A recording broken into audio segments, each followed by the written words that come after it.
இந்த வீடியோவில் நம்ம என்ன பார்க்க போகிறோம்னா ஹேரி ஒர்க் ஃப்ரேமில் எப்படி கிளாத் ஃபிக்ஸ் பண்ணுறதுன்னு பார்க்க போகிறோம். இதுதான் ஃபர்ஸ்ட் ஸ்டெப்.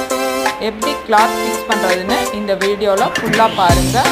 பிடிச்சிருந்தால் லைக் பண்ணுங்கள், ஷேர் பண்ணுங்கள், கமெண்ட் பண்ணுங்கள், மறக்காமல் சப்ஸ்கிரைப் பண்ணுங்கள். தேங்க்யூ.